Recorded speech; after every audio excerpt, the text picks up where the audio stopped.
Hello and welcome. My name is Tom. This is the Enthusiasm Project, Season 7, Episode 4, and you're in for it. You're in for a treat. And if you don't like it, you know what you could do? You could write a real loud and angry comment and post that. Don't, though, because the internet is loud and angry enough already. And that is what we're going to be talking about today. So I guess we'll just dive into it. Actually, before we dive into it, I do want to thank quite a number of people who have sent in SpeakPipe messages from my website's homepage. I normally would include those in this episode, but I honestly don't want to give everyone whiplash from the tonal shift that would go from that to the main topic. So instead of including those today, I'm going to include those in next week's episode, which is going to be a Q&A episode. So if you'd also like to submit something to next week's Q&A episode, you can go to himynameistom.com, and right there on the front, there's a little link that says, record message, submit message. You don't need any special equipment. You don't need to connect anything. You just push the button, record your message, send it, and it's done. And if you want to send something else, a video or whatever, you can always send something to tom@enthusiasmproject.com, or just keep an eye out on Twitter and Instagram, because I'll do a call for questions a day or two before I record that episode. So that will be next week's episode, and I'll include those existing messages there. This week, we're going to talk about the internet being a very loud and angry place, because this is one of those things where I took a little break off and didn't record an episode last week because I couldn't really figure out how to approach it. I was trying to come up with topics, but there was just sort of stuff that was on my mind that I couldn't get off of my mind. But I didn't feel like I had a good solution for it. I felt like if I had recorded an episode or talked about it, it would be more just venting and complaining, and I don't feel like that's necessarily beneficial or helpful.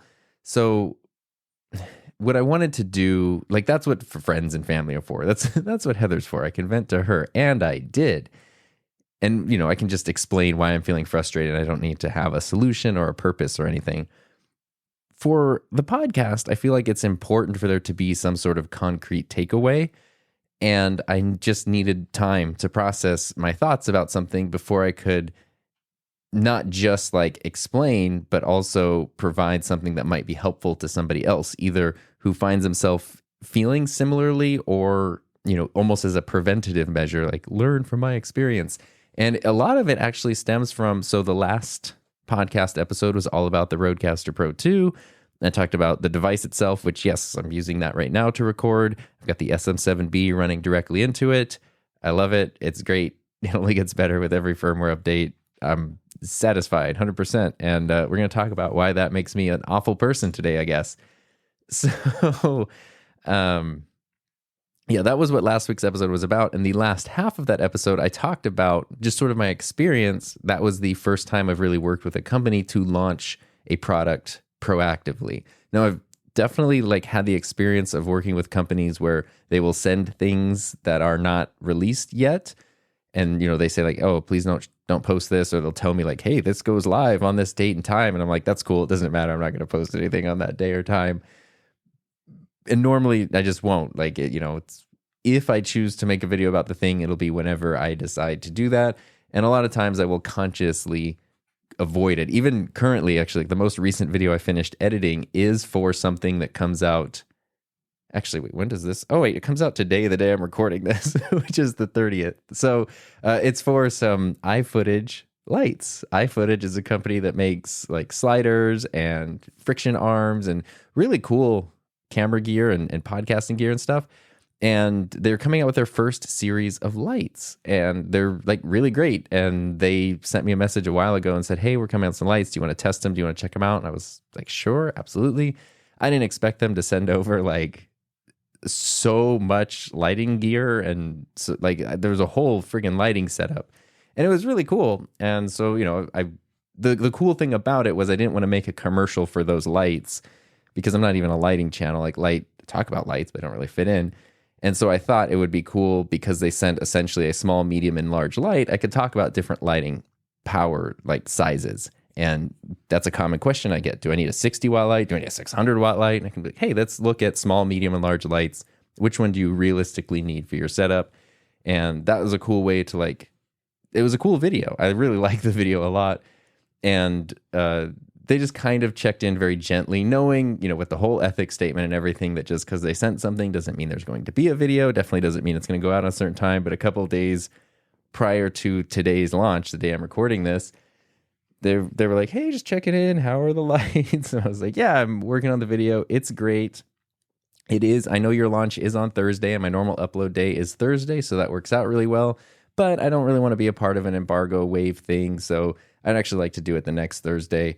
And they were totally cool with that. Again, huge benefit of that ethics statement is it weeds out people who wouldn't be great to work with. They're like, yeah, no problem. We have like plenty of people who are going to help out with the launch stuff. You can just put your video out whenever you want to, which of course, like I don't even have to make a video. But if the video exists, it's nice to communicate with the company. Like, yeah, I am going to be putting out a video on this date. Keep an eye out for it. And I bring that up because that is normally how I'll approach things is if I choose to make a video about it, it'll be whenever I want. The RODECaster was different because that was, there's a launch date, there's beta firmware, there's all this stuff. And then I was in that very unique position for a while of being the only person who had like a working one with beta firmware. So I was able to sort of take advantage of that and, not only create stuff that answered questions people had that they couldn't get answered any other way, but also obviously that's good for me is, if you kind of have an exclusive thing on something for a bit, not that I would want that forever because I'm obviously not in favor of, gatekeeping or, keeping people out of something. I guess that's what gatekeeping is. But, I want other people to have access to stuff and to share their opinions on it and share their thoughts on it. But it was really cool for that chunk of time to have something that I could like go, wow, this is going to be really fun to, create with on the channel and make stuff for. Now, that's what we talked about in the last episode. What I didn't talk about was the extremely negative impact that whole experience had on me sort of mentally. And it was really bad. And it has been really bad. And it just sort of amplified things in a way that made a bunch of stuff worse. And I didn't know, I still don't necessarily have like the solution. Like I didn't solve mental problems in the past week. Sorry. But I think I have at least some guidelines and some strategies that are very helpful. And if anything, also proof of concept of existing stuff that I had. So that's kind of what I want to dive into today without it just being a vent fest. So I don't even know where to begin here. I guess we can talk about comments because we've talked about that before. And I'm almost tired of talking about comments because it's like, I know the most common answer is just don't look at them. Just do your thing. Like don't pay attention to what some random person is typing somewhere. And yes, I agree with the, just focus on making something. Like the lighting video I just talked about, I was feeling really crappy and really frustrated, but it was like so much fun to just go out, and I set up this whole lighting thing in our backyard at night, and it was like it took an hour to set up and a long time to film and an hour to take down, and like that whole process was really fun, and I was tired afterwards and felt so good because I got to go out and just do something fun and make something. So that's definitely an excellent solution to problems. However, as I've talked about, Heather talked about, we've talked about together, telling people to just ignore the feedback they're getting on stuff they created is very short-sighted and very impractical. And it actually makes the problem worse because no like non-sociopathic human can just totally ignore that stuff and not have it affect them at all. And so when people are being told, yeah, just ignore this, and then they can't, or they don't do a good job, then they start feeling even worse about themselves. And also, if you want to appreciate the positive stuff, the really nice, kind, awesome, positive things that people share, if you want to be open to those positive things, that means like you also are going to inevitably be open to the negative. And so that's something we've talked about on this show many, many times. And a very, very, very good strategy that I've come up with for that, which I would highly recommend, and something that I've talked about when people are just starting a YouTube channel or something, is the importance of responding to comments. Not being afraid to, hide people from the channel or delete stuff if it's terrible. But when someone spends time to support you and share something with you, making sure that you do respond to that, I think is very, very important. And chances are when your channel is very new, you're not getting a ton of comments anyway. Like you might even go a week without getting something. So it's usually pretty easy to keep up on. And I've always thought it's important to do that as much as possible. And I have definitely learned that as a channel grows, it becomes harder and harder to do that because the volume just increases. Like there's just more and more of them. And at a certain point, it's like, yeah, I could sit here for half the day replying to everything, or I could spend that time working on something that is the reason people are interested in the first place, and kind of finding that balance. In addition to, as things grow, they do tend to get pushed out to people who aren't within your inner circle. If you have a channel with 35 subscribers, chances are everybody who's there is kind of rooting for you, and you're probably going to have mostly positive things, unless you just get a total troll who comes in. As things grow, the way that they grow is by being exposed to people who aren't in that immediate sphere. And obviously the stuff you make is not going to be for everybody. So you're going to have people come in who then don't like what you do and feel the need to tell you about that. This is nothing new. It's been part of YouTube since the very beginning. The problem is that there's no way to sort that, right? Like you're going through something and you're saying positive, okay, or not even necessarily positive. It's not like just please stroke my ego, but it's, at least people interacting with the stuff you make. You make a tutorial about a software application, someone asks a relevant question or something like that. Cool. And then somebody says something absolutely terrible or something that kind of digs at like an insecurity that you have. And I know you should say like, oh, just forget it and ignore it.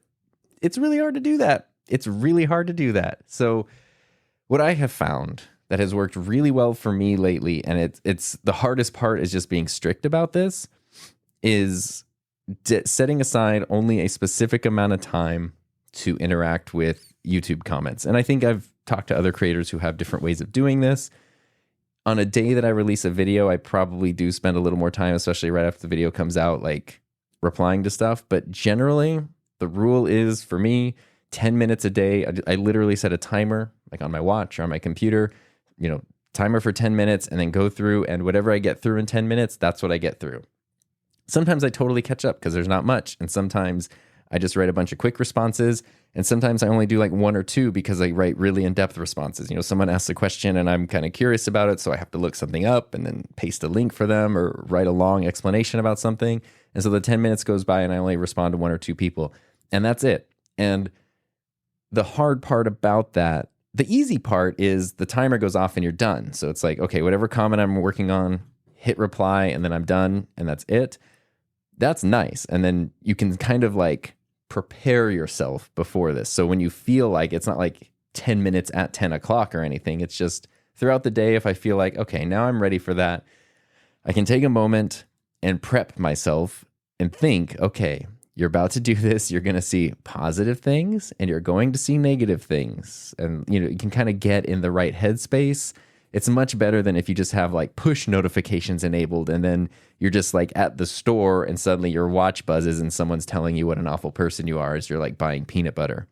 That is not what the human brain is designed to deal with. So definitely recommend turning off all of that kind of stuff and being very conscious and proactive about when you're checking comments and interaction and things. The 10-minute rule has been great for me, but the hardest part has been accepting that I just won't get to everything.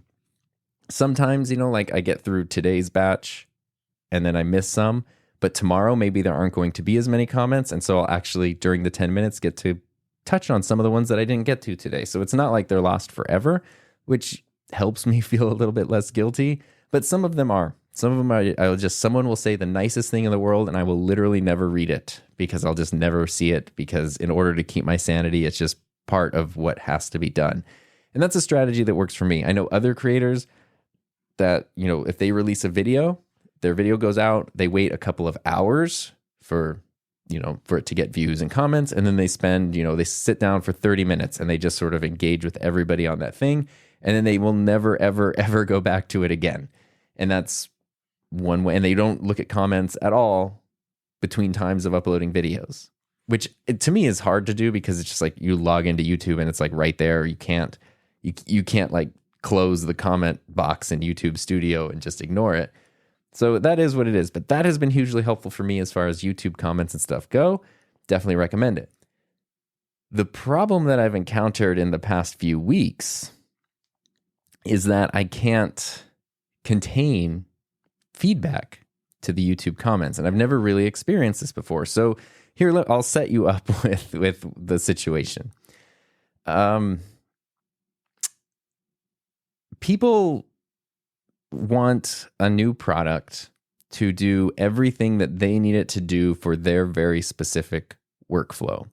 And so if something like the RODECaster comes out and it says, hey, this is going to be a good thing for streaming, and then a person who does streaming gets it, but it doesn't work for their very specific workflow that they've built up over like half a decade or more, then it's complete garbage, and everyone associated with it is just a shill and a terrible person and a liar and all this stuff.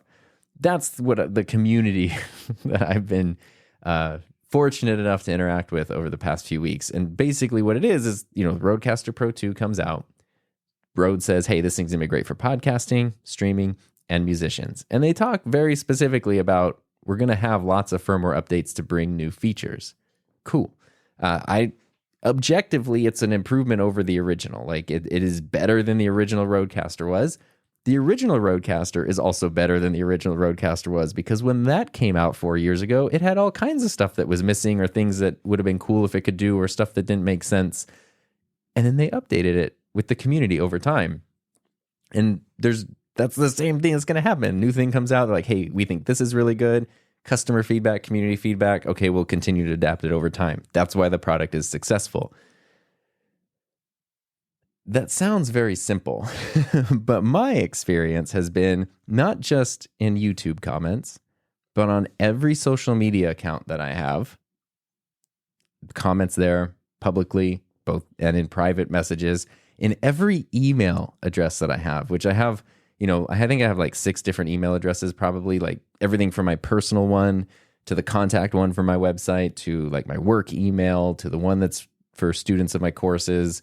Like, I tried to segregate those to different inboxes, both for my sanity to keep things organized and for security.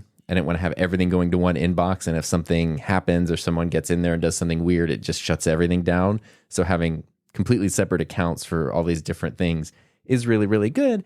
And it does help me. When I go to my contact email for the website, I know probably going to see a whole bunch of messages from people I've never talked to before. It's almost like next level YouTube comments. Like, anyone can send a message. Okay, we'll go through that. When I go through my regular work email, that's probably like ongoing correspondence with, other creators, businesses, bills, software services, like that kind of stuff. When I go to the one for my courses, my podcasting courses, those are probably going to be, a lot more podcasting related technical questions and stuff. So I can kind of know what I'm going to get when I go into each inbox, and I don't necessarily check each one every day.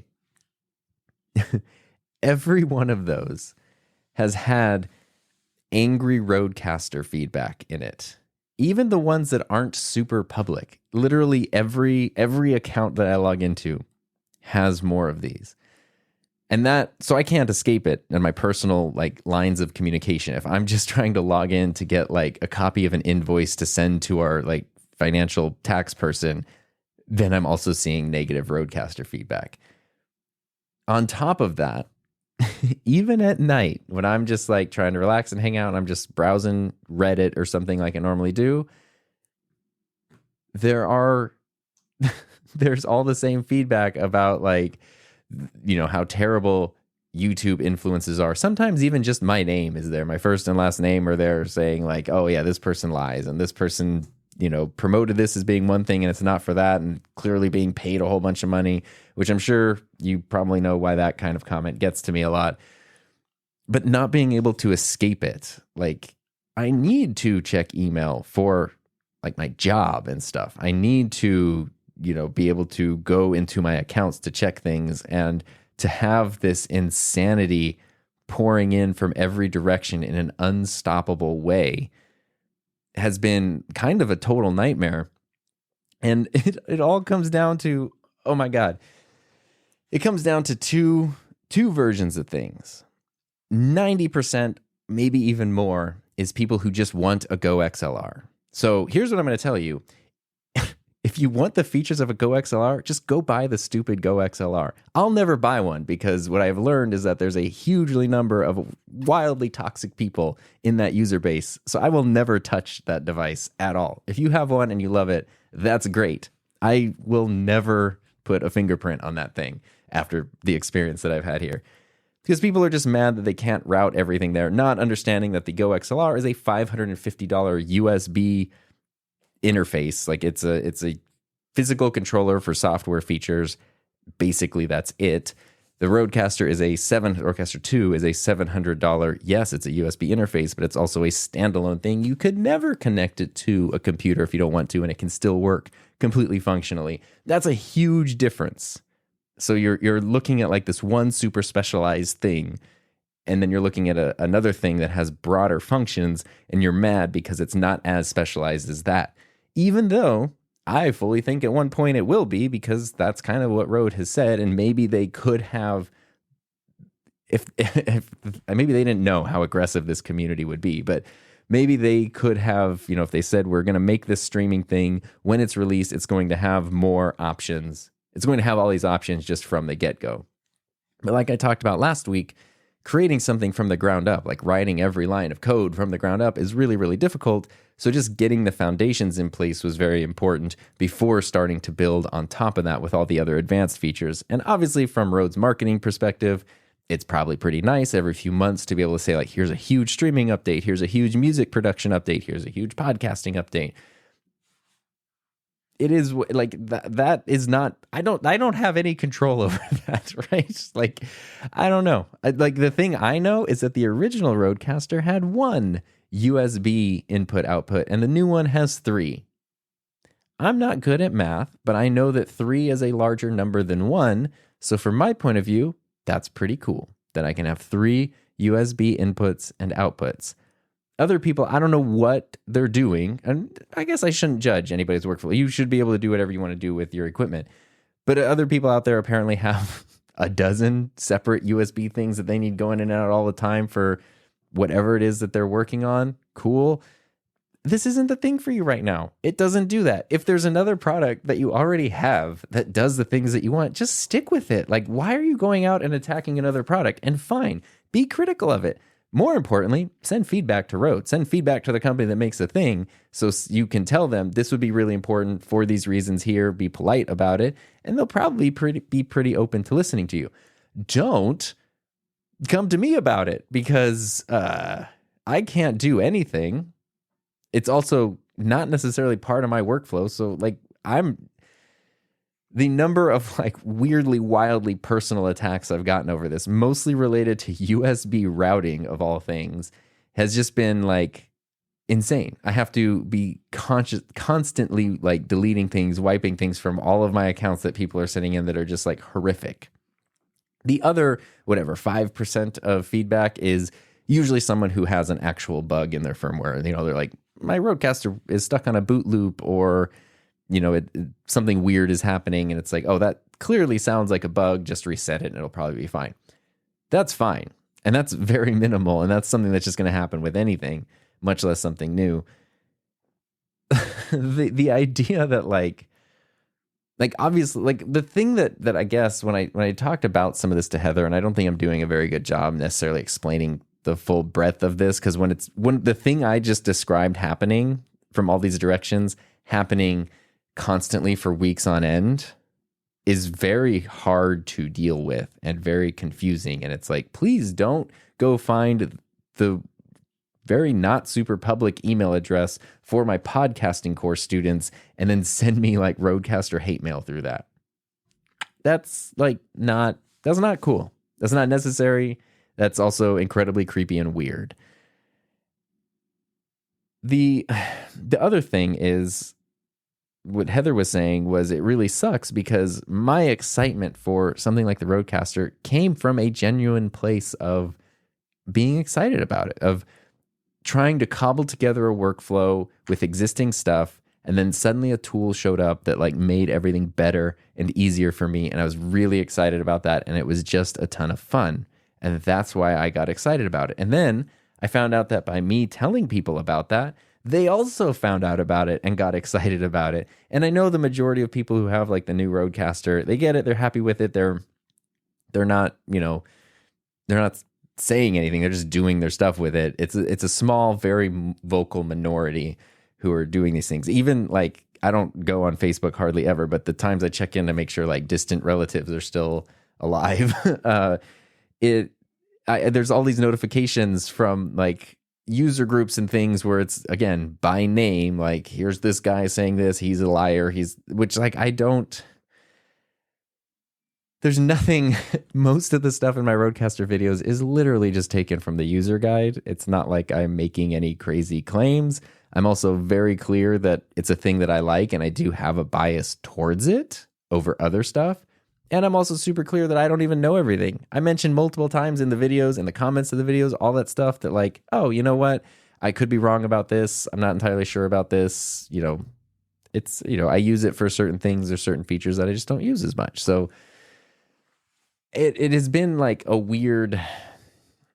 it's been a weird few weeks that has just taken all of the frustration that I've had in the past of, getting weird, negative, cruel, rude feedback from people, and it's just magnified it exponentially, and then it's also directed it from every outlet. Basically, it's anything that I use on the internet has some sort of negative thing coming to me about this, which has been wildly unpleasant. Keep in mind, I don't get paid for any of this stuff. Like, Rode sent the RODECaster. I would have bought it anyway. That's cool, but that's it. It's not like, well, I made $30,000 for that video or anything. No, not at all. So it's just annoying. And it's been so hard to not be able to escape that. So trying to find strategies has been really helpful. And that's where stuff like the 10 minutes for YouTube comments has been really important, even though it's like whack-a-mole and then I'm done with that. And again, like a work email will show up with something. But there's a few other things that have been helpful too, because what I've learned is that a lot of times when people want to give you negative, cruel, mean feedback, they usually don't always use nice language. And so having a good blocked words list on a YouTube channel is always a good idea, and something I have really beefed up lately. So here's a bit of advice when it comes to YouTube blocked words. You can go to your YouTube studio, you can go to settings and community guidelines, and that's where you add in blocked words. There's a few things that are really important to add. If there's stuff that you just want to block, add those words in there. Other things that are important that I have added are things like Telegram, WhatsApp, congratulations, selected, winner, which I know those are words that could show up in a very innocent comments. Like someone could say, my microphone's not working, even though that channel is selected. But a lot of those spam bots that say like, text me on WhatsApp, you have been selected as a winner for something, and then they steal your profile picture, and it's like impossible to ban them. If you find like the common words that they use that you would normally not use in a comment, and you add those to the blocked words list, in addition to WhatsApp, Telegram, all that kind of stuff. If you can add the little numbers in a circle to your blocked words list, that helps. It won't block usernames, unfortunately, but it will block the content of comments. That's a good thing just to prevent spam. Another good thing to block out are different variations of your personal information. So like your phone number in different formats, just if somebody ever had it and wanted to like try and dox you or something, adding in your address, adding in your personal emails, like personal info that you wouldn't want to get out, that you wouldn't want to show up on something, adding that to your blocked words list, sometimes in different variations. So like a phone number sometimes has like the area code in parentheses, then the digit, then the first digits dash remaining digits. Sometimes it's just all of them. So, do different versions that you think people might type in, or a number dash, number dash, number dash, like however people type stuff, do that. The other thing that I found recently is, and I'll put a link in the show notes for this episode, is a blocked words list. And this has, I think, 2,100 words on it. 2,100 terrible, terrible words that you're going to feel very weird reading. You can find some of these lists. You can come up with them on your own, but there's only so much time you want to spend sitting at your computer, like thinking of the grossest stuff possible.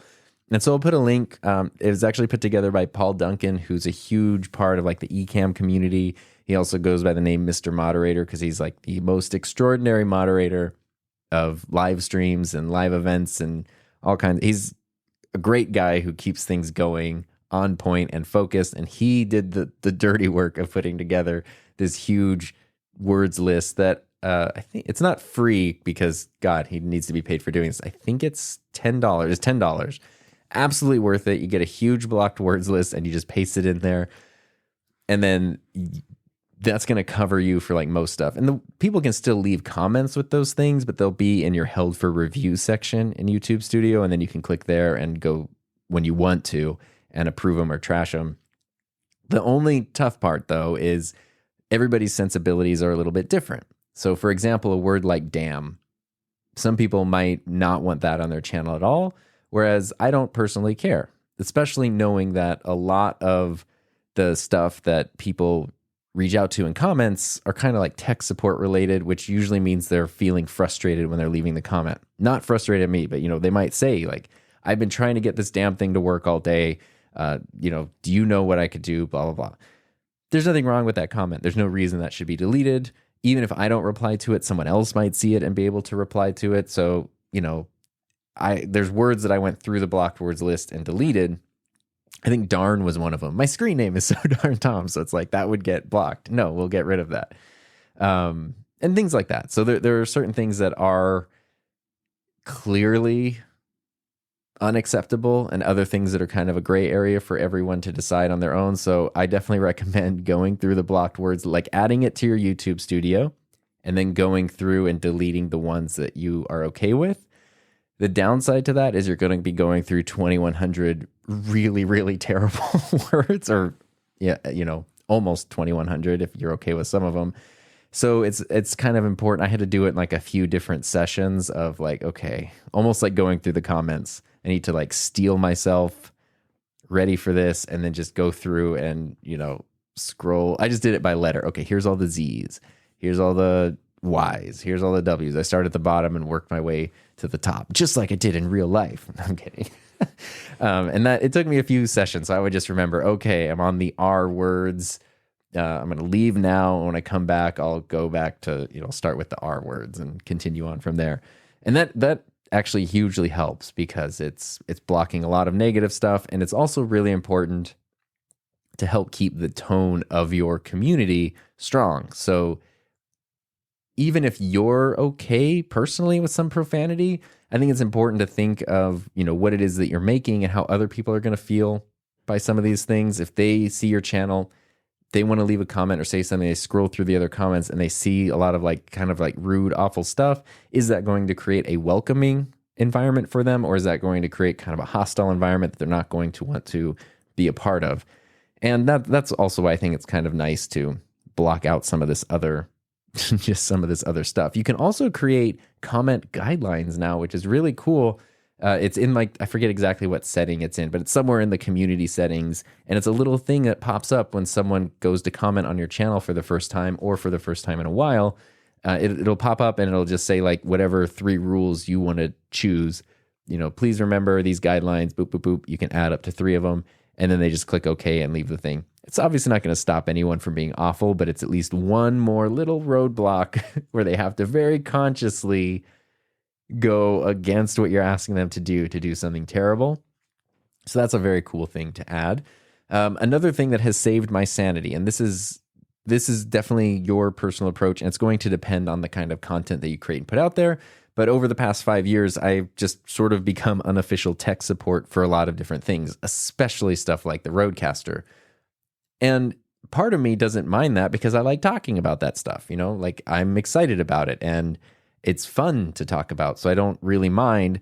But, when I go through my contact email, for example, and the first 10 messages are people asking about connections and settings and this kind of stuff, like that's really kind of Rode's job. It's really not my job to provide that support, even though I feel very guilty. And I also recognize, especially when it goes to like an email, happens in YouTube comments all the time, but by the time someone has taken the proactive approach of like seeking out an email address, typing out an email, sending it, I feel like they're really feeling like they want help. And I also feel very honored and like humbled that they would want me to help them with the thing. And so I feel very guilty if I'm unable to, or if I don't respond to the message. And that's something that I've been struggling with for a while, is just that guilt. And I've talked to other people about it, and they've said, like, you can't feel guilty about that. I was raised Catholic. I feel guilty for being alive. Like, it is what it is.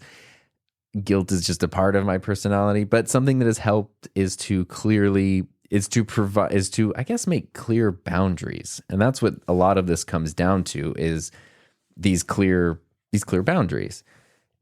10 minutes for YouTube comments. These words aren't okay. Here's guidelines for participating in my channel.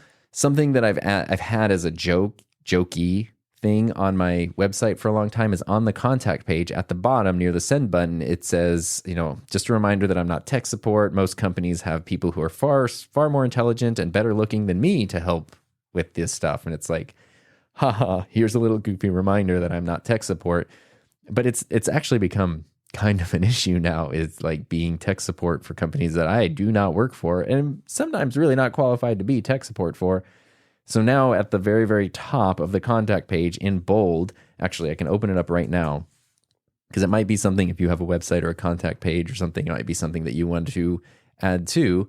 It says, I am not able to reply to tech support messages. If the videos on my channel, with a nice little link to my channel, aren't able to solve your issue, I definitely recommend reaching out to the infinitely more qualified official support teams.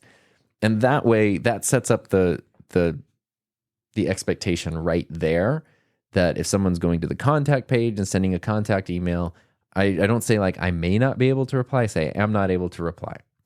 It doesn't mean I'll never ever reply, because there's also a gray area. Like, tech support also blends into just like hobby enthusiasm also, because, like there's kind of a gray area where it's like, I'm talking to someone because I'm really excited about this thing, and in turn I'm offering them tech support, but it doesn't really feel like I'm playing the role of tech support because we're just talking about a thing we're really excited about. But this has really, really helped for a couple of reasons. One, shocking enough, it has dramatically cut down the number of tech support messages I've gotten. I kind of didn't think people would read it. You thought people would just ignore the text, type their message, and send it. But I think people are reading it and then understanding this is not the place to send those messages. And it's really, really cut down on that, which has been hugely helpful. And it's also made me feel less guilty. So when it does come through and I'm unable to reply, I still honestly feel a little bit guilty for like ignoring or deleting the message. But I also don't, because I very clearly set up a boundary. This is what this is for. This is what this is not for. If you send me a message that I clearly say this is not for that, even if it's a very polite message, even if you're a great person and we'd get along great and be best of friends, this is just not the place for that. And so I don't need to, it kind of reminds me of back in the world of teaching, where it was, like one of the big complaints I always see from people who reminisce on their school days and have never worked in a school is, it's so crazy that like we had to have permission to go to the bathroom. You shouldn't give permission to go to the bathroom. And it's like, yeah, the thing is, you're looking at that from one student's point of view. And in your case, you're right. It is really stupid that you can't just go to the bathroom when you need to go. But those rules exist because your teacher has like 200 students and they need to teach stuff, and worrying about 200 people's bathroom situations is not what they really want to do, which is why you then have these clear expectations of like, no restroom passes or one per quarter or whatever it might be.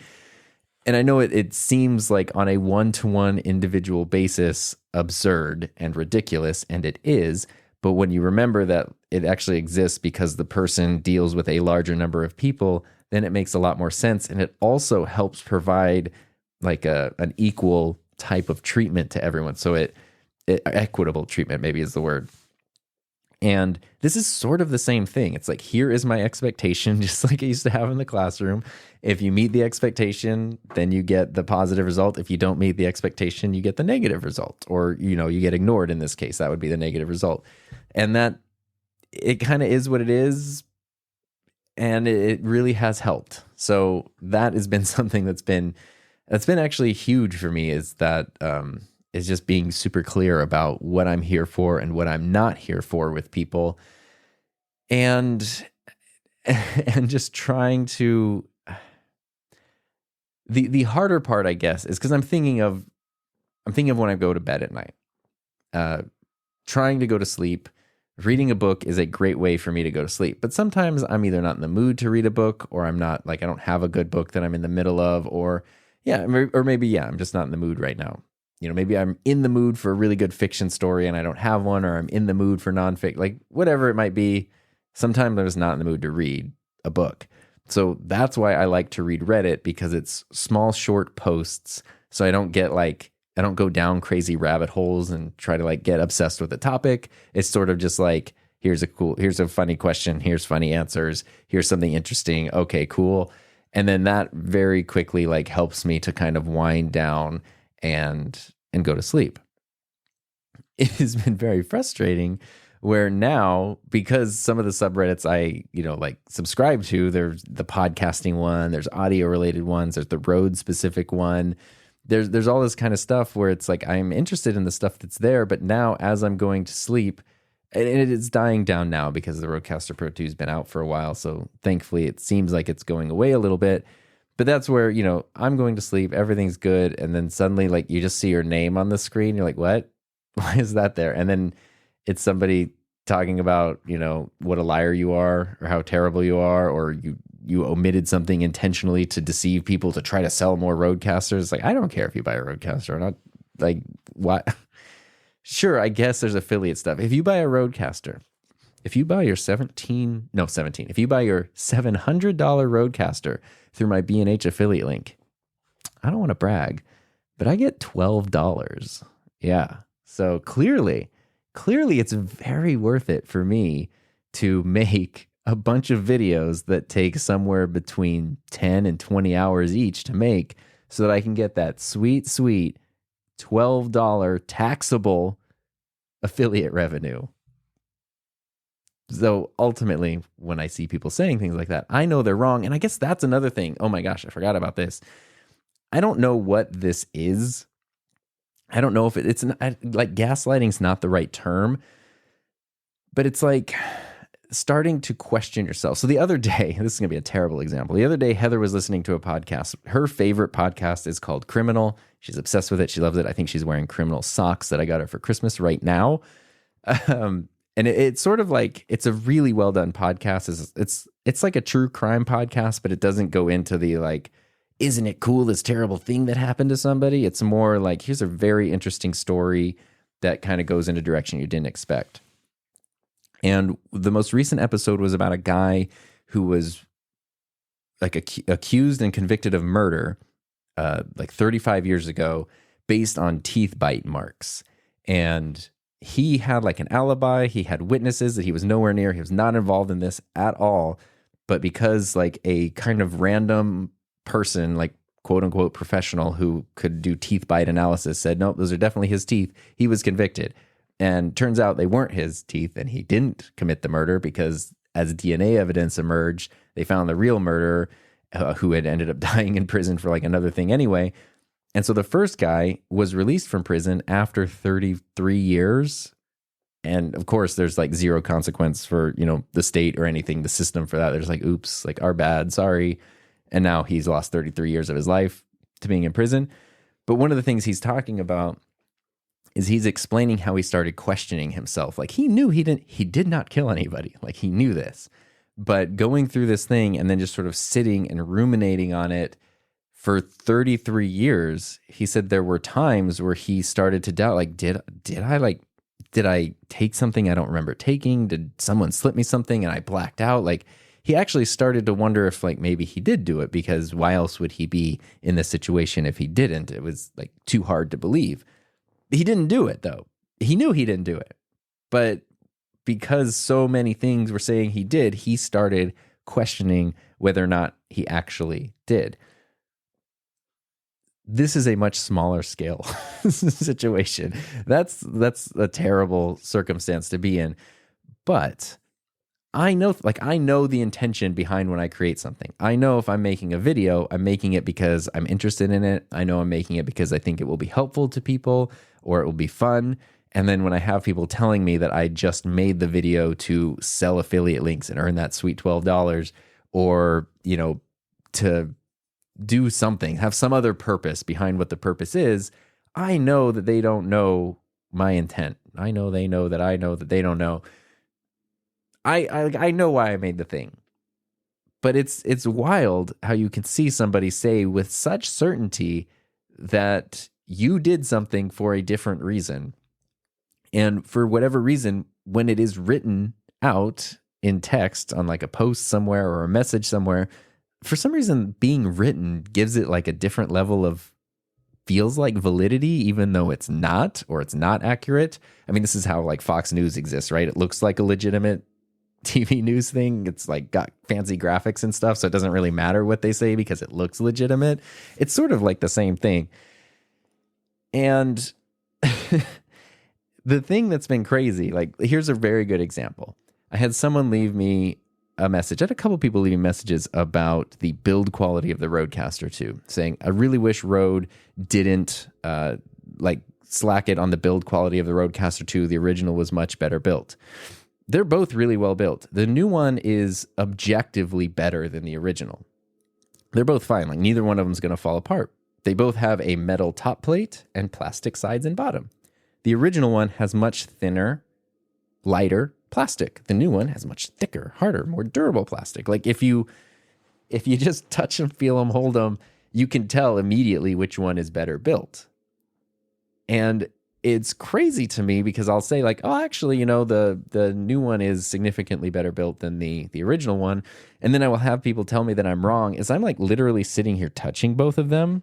Like I'm sitting here touching both of them, holding both of them, knowing that no, the new one is definitely better than the original in terms of build quality, although they are both good. But because someone is telling me I'm wrong, and because this type of thing happens so often, or has been happening so often, I have found myself questioning myself, literally thinking, well, okay, what am I missing? Like, why? Okay, what about the new one isn't as well built as the old one? When no, I'm not wrong. The person who's never touched either of these things is wrong. Like, they're the person who saw a picture on the internet and made some kind of wacky conclusion. Not me, the person who's used both literally as long as it's been possible to use them and is literally holding them right now. I'm not the crazy one, but they're making me feel like the crazy one. And that kind of thing really drives you crazy. That was very eloquently spoken, especially if you are somebody who's conscious of this. Like, you know, I've talked about it. It drives me nuts when somebody says, you know, a review is sponsored or is paid for something. Like if I make a video about something that says video's not sponsored, I bought this thing myself. And then someone says, yeah, not sponsored. You definitely paid you for this. It's like, no, like what? No, like, you think I'm just straight up lying? No. And I know that's part of it. Like that's just part of it, right? You know, like if you take a job as a garbage man, you can't be upset that you have to deal with trash all day, right? If you take a job as a YouTuber, you can't be upset that you have to deal with garbage comments all day because that's just part of it. But the weird, aggressive, personal thing that has been happening lately has just been absolutely absurd. And I'm going to take this one step further, actually, and I might regret this, and I apologize if I do. So, hey, on next week's Q&A episode, can't wait to hear about this. But the Go XLR specifically is something that has been driving me crazy because it seems like every person who has been like the most vicious and the most intrusive and the most inappropriate with ways of contacting me has been like a Go XLR person, somebody who confusingly seems to have one and like the Go XLR and is mad that the RODECaster isn't the Go XLR. And I'm very confused as like, if you already have the thing that does what you want, why do you want something else? Like, I don't know. And the reason I'm hesitant to speak out on this is because I know it's kind of like the Blue Yeti. Like there are people out there who probably have a Go XLR and it does everything they need it to do and they're really, really happy with it. And the last thing I would want is for them to feel bad. If I said something like, I'll never touch a Go XLR, I'll never use that product whatsoever, any product from that company. It has nothing to even do with the product. Like I think the product is fine. I think the functionality is actually pretty awesome and it can do really cool stuff. It's the weirdness of how aggressive so much of the user base, or maybe it's not even so much, maybe it's a very small but very, very vocal and aggressive minority of it. But here's the little bit of tea that I will spill on this podcast. A few months ago, a microphone came out called the Beacon microphone, which I always misread as bacon because it's BEACN. And for some reason, my mind it says it's bacon, the Bacon microphone, which is like a USB microphone that's supposed to be incredibly high quality for streaming. And part of its superpower is the software that it runs through, because it has so much like EQ and modeling and all kinds of things that you can run it through. So without needing an external thing, you have this USB mic that you can make sound really, really good. I have not used the Beacon microphone, so I can't really talk about that. But when it came out, there was quite the aggressive marketing push, I guess you should say. Tons of people were talking about it, making videos about it. Every video I watched about it, I personally didn't like the sound. It sounded way too like thin and compressed, and I just personally didn't like the sound on it. I was kind of surprised that a lot of channels I was watching review it really liked it. But that's how microphones work. Like, you can look at any microphone review and see it's literally the same video, and people are like, this is the worst sounding thing I've ever heard. This is the best thing. I'm buying it right now. And it's the same video. So it's wildly subjective, the kinds of sounds that people like with their audio gear. But one of them, it was on Epos Vox, his channel. He did his Beacon mic review. That was the first one I watched. I remember thinking, like, this mic doesn't sound amazing. And then he did, I don't remember the whole story, so I apologize if I get some of this wrong. But he did like several follow-up videos because people were saying, you're using the microphone wrong or this, that. And he was kind of going through, he's like, I know how to use microphones. Like, I'm pretty adept at this stuff and I've done it for a long time. And he was going through trying to figure out everything. And then he started getting like some negative feedback from the developers or the company or fans of the product, where it kind of became like this.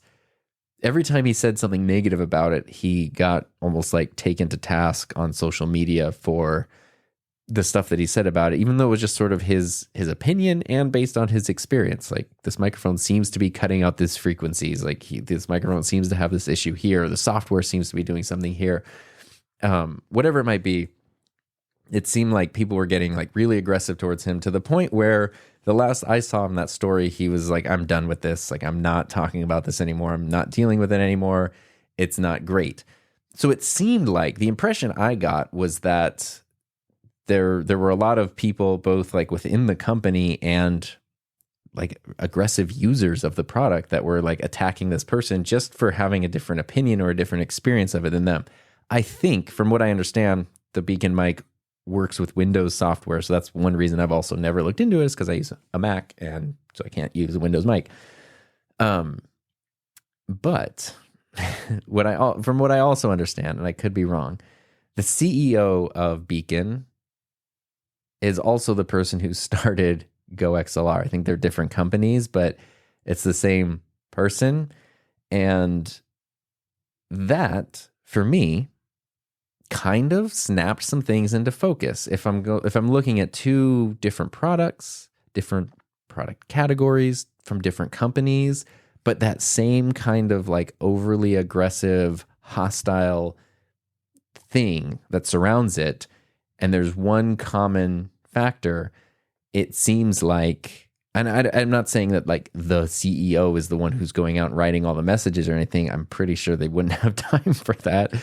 But I do think that they set the tone. So, for example, a company like Rode, they're pretty solution-oriented. They're pretty customer-focused and solution-oriented. It doesn't mean they never make mistakes, doesn't mean there's never any problems, but they want their users to be happy.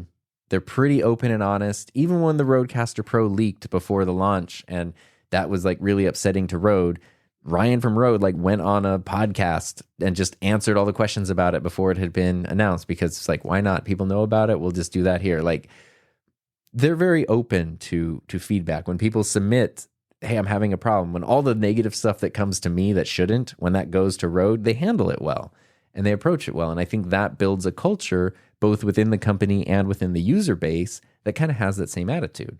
So I do think that while there are probably most users of a product have no idea what the company culture is or who the CEO is or anything, I think a lot of the hardcore fans do kind of find themselves aligning in some way with the things that they purchase. Like, that is a reason why I would pick the RODECaster over something else, is a lot of it because of the company and the people behind it.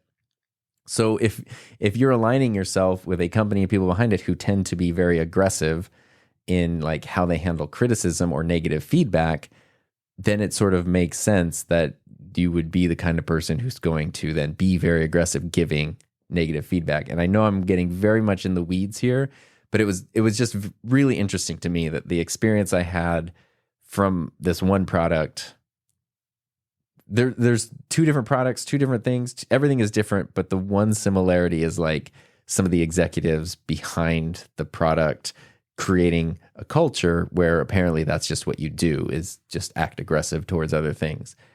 I don't know. I'm just speaking from my experience. I don't want to, I'm speaking out of turn or anything, but it was very interesting, and it's why I will never use a Go XLR product. So you'll never see that on my channel. And I was really close to just like, it's kind of expensive. Definitely think it's overpriced, but I was very close to just buying one so I could see for myself and form my opinion myself, because it seems like functionality wise pretty awesome.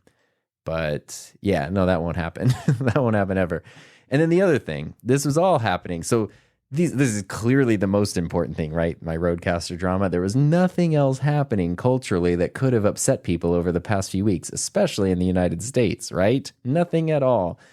So the internet also became a much louder and angrier place in the past few weeks, especially in the United States, because of political reasons and Supreme Court decisions and stuff. And this is probably not the place to dive into that too much, but also it's not the place to dive into it, because my stance on all the Rode stuff. So this was my little world, my 30-something white guy world of like, my podcasting thing is getting negative feedback. That's clearly the most important thing, but it was taking a toll on me. And then these Supreme Court decisions passed down that just seemed to be geared towards like dismantling our country and reverting back to like not good times.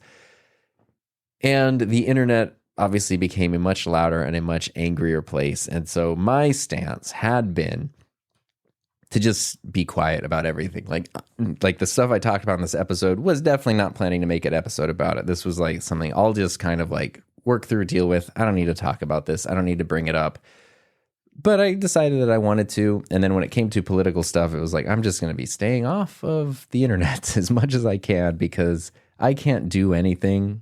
Like there's nothing I can do that's going to affect change.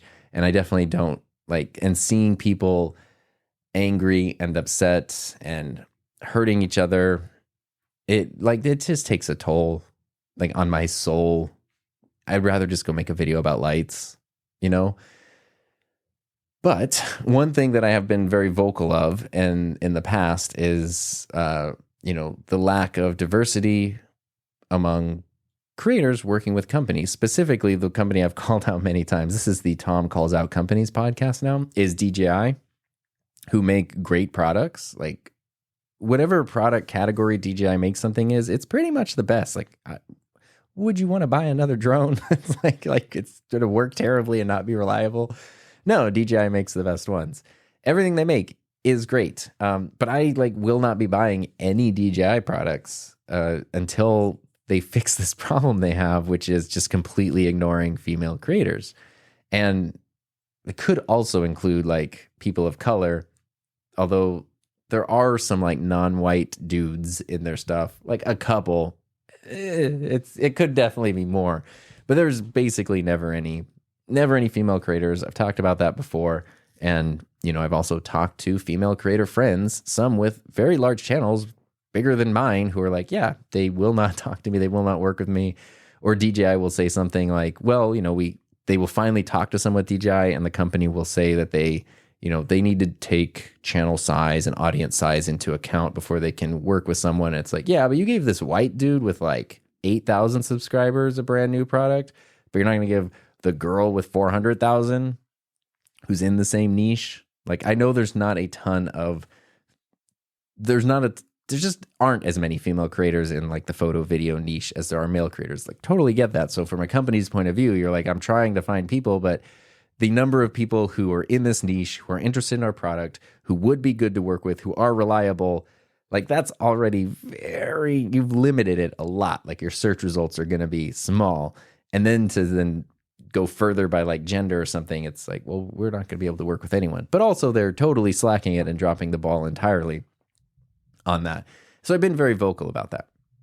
Because of that, I've had several different female creators, some that I've known and followed and some that I met because of these things. Every once in a while, I'll just post something when like a new product comes out that kind of calls a company out on something like that. I don't like being like, Twitter is the realm of hot takes that no one asked for. And I like to just post a goofy thing or talk about a video I made or something. But every once in a while, it just feels weird not to say something about that. And then these Supreme Court decisions happened. The internet blew up, rightfully so. And I just kind of wanted to stay away from everything. I was already not in a good place mentally, and this definitely was not going to help. But then I had, there were other female creators who I knew and would consider myself friends with who were saying, like, it's very interesting. All of my the number of male creator friends I have who are suddenly very silent. And that really kind of stung. Because I know that it's like, I'll show up and, hey, look, here's a new video. Isn't this cool? Here's a silly joke and a clip from The Simpsons or something. Oh, but this crazy thing where like women aren't in charge of their bodies anymore. No opinions on that at all whatsoever. Let's just talk about a microphone. That felt weird. But I also know like I can't do anything. Like, I'm not in a position of power. I've also friggin' tried and I'm tired. Like, I spent a decade working with high school students trying to help them be positive in their world and understand that they can make a positive impact. I've tried doing that in my own life. I've tried being involved like civically in our town and in community and stuff. Like, I really, really have. And I just don't feel like I can do very much when someone on the other side of the country in a building that I'll never go into can just like make a decision that suddenly affects everybody. But I can't counteract that. So it's kind of like, I don't know what my coping mechanism is, but I did have a female creator friend who I really admire and respect, kind of just ask like if I wanted their opinion on this. And I was like, please, I really want your opinion. And this was very interesting. And it's why I'm sharing this right now at the end of this episode. Is she just went on to say that it's not about like social media being the thing that's going to decide everything, but it is a way that people communicate and interact and see each other. And a lot of us, there's people you can be friends with that you may never have met in person. And social media is a way that you kind of help keep up your relationship and connect with each other. And when something really terrible is happening to someone, or they're feeling really terrible about something, and no one is checking in on them, or no one is even just standing up and saying, like, please don't do this to this person, it can make them feel really bad and really lonely. And it's not that you have to do anything. It's not like you have to go run for Congress and pass a bill or something. But just knowing that like you're saying this is not okay publicly, where other people might see that and have an opinion about that could potentially be negative, but you're just saying like, hey, like I'm on this person's side and I want people to be treated well, is really important. And she kind of more eloquently said that to me. And one of the things she said was, it's like an old quote that something along the lines of, nobody listens to people who are oppressed. People listen to those who are not being oppressed. So if you're part of a group that is being oppressed, of course you're going to say, don't oppress us. But the people who are in the oppressing position, why would they listen? They're the ones doing it.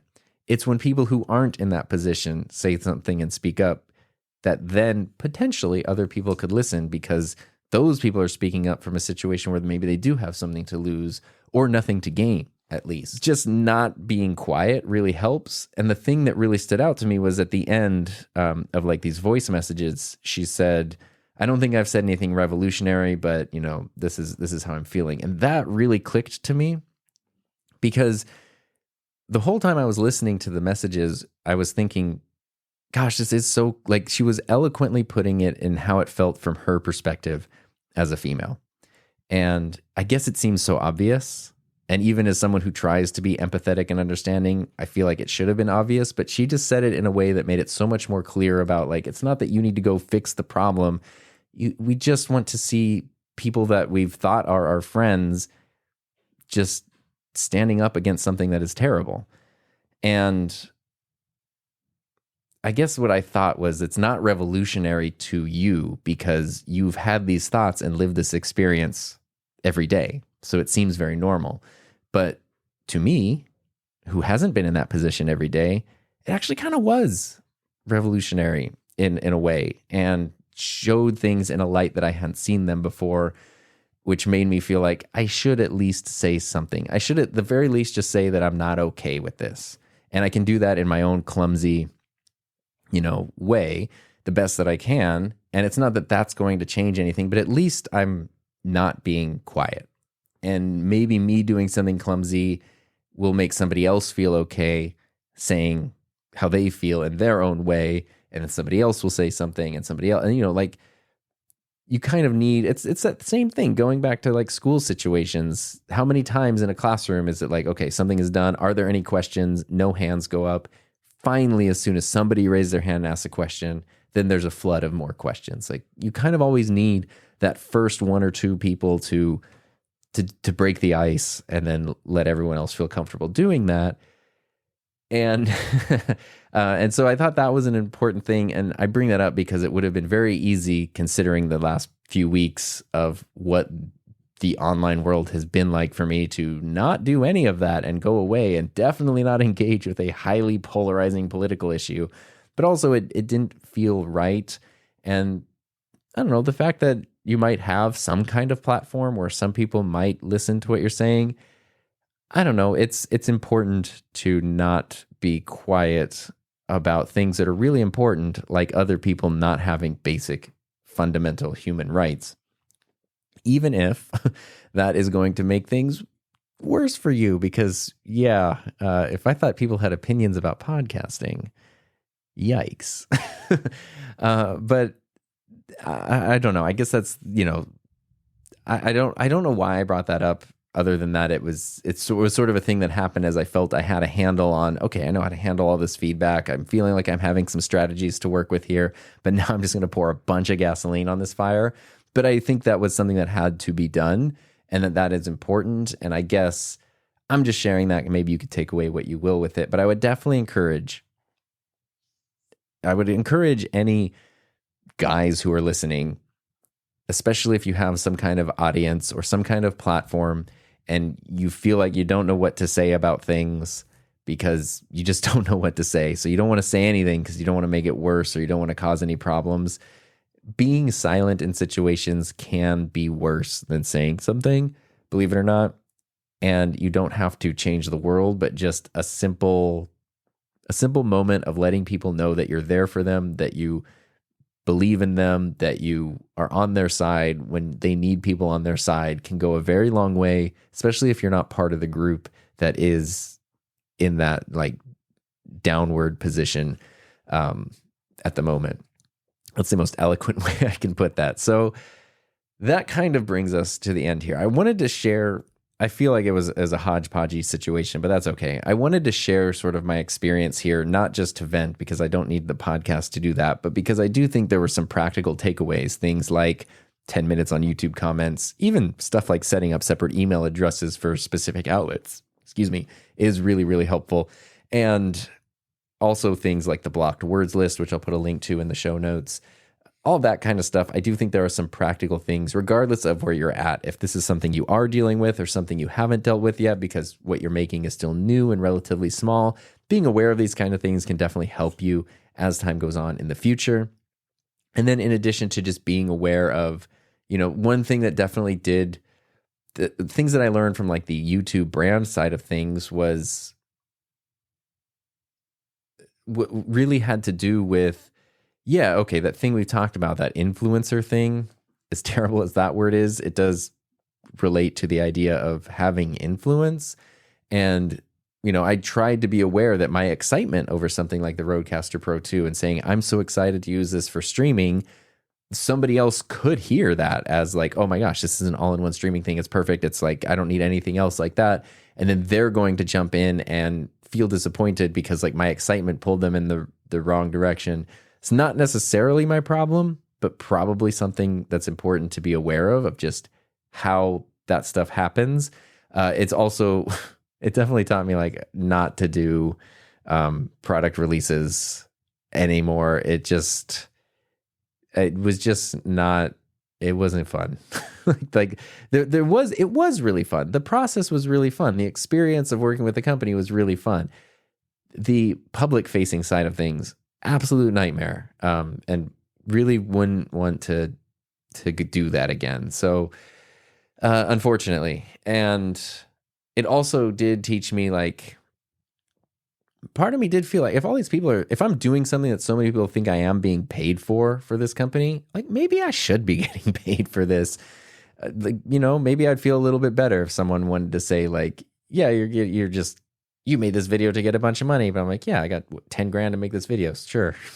Like, I don't mean that in a sleazy selling out my values way, but it's like, if I'm going to make the video anyway, and why not, then basically I've learned that I'm going to be a little bit more aggressive about reaching out in appropriate ways and for things that make sense and are organic fits. Instead of waiting for opportunities to come to me, I will be more aggressive about pitching those opportunities, because in the end, it just kind of hurts me not to, and there's no reason to do that. So that was another lesson that I learned. But if you have thoughts, of course, like I mentioned before, you can send them text, video, voice to tom@enthusiasmproject.com, or you can go to himynameistom.com, and right there on the homepage, you can leave a message.